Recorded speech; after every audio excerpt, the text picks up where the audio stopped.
Bien, alors là, on va sélectionner les deux objets. Il n'y a que deux objets sur l'image, donc on peut faire commande A sur le Mac, CTRL A sur le PC, ça sélectionne tout. A comme all, tout. Et on va indiquer qu'on fait un dégradé de forme. Alors, vous devez avoir dans la palette des outils agrandie, la palette des outils avancée, vous devez avoir cet outil qui s'appelle dégradé de forme. Vous allez cliquer sur une des extrémités de la grande forme.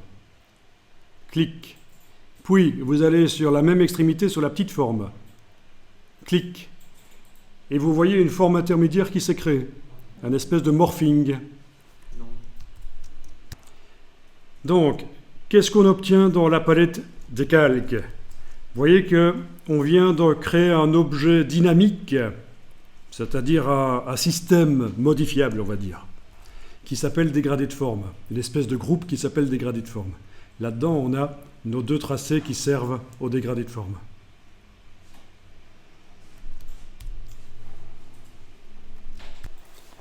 Donc personne ne connaissait ce système. C'est un système qui date des premières versions d'Illustrator. Je vais vous montrer que avant, pour faire des dégradés de couleurs dans Illustrator, il fallait procéder ainsi.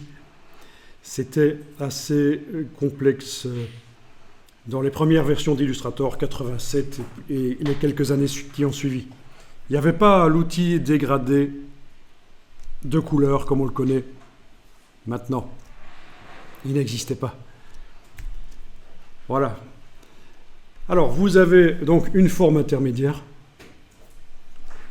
Votre système dégradé de forme est bien sélectionné. On a la cible ici qui indique qu'il est sélectionné. On va aller voir les options du dégradé de forme. Menu.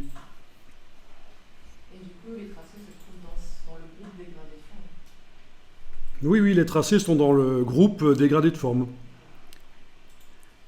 Objet, dégradé de forme, option de dégradé. Donc, menu objet en haut de l'écran.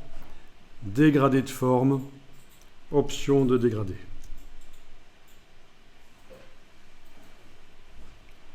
Et là, on va choisir étape. Étape. Et là, à la place de 1, vous pouvez par exemple indiquer 3. Rien ne change parce que vous n'avez pas encore validé ce qu'il y a dans le cartouche. Pour valider ce qu'il y a dans le cartouche, touche tabulation. Et voilà. Et vous réessayez comme ça. 5, touche tabulation. 2, touche tabulation, etc. 18, touche tabulation. Ça fait des choses rigolotes. C'est cinétique. C'est de l'art optique. Ça peut servir pour faire des affiches, ce genre de choses. Ah oui.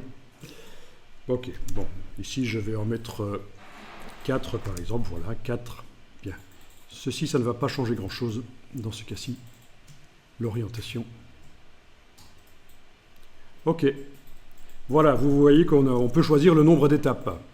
Et donc ça peut être sympa pour faire des subdivisions dans des formes qui servent à faire une illustration. Vous pouvez subdiviser et vous pourrez par la suite mettre des couleurs dans ces différentes formes. Vous pourrez mettre un brun ici, un brun un peu différent là, du beige, du jaune, du rouge bordeaux, enfin voilà, vous pourrez remplir ça avec différentes couleurs grâce à la technique notamment de la peinture dynamique.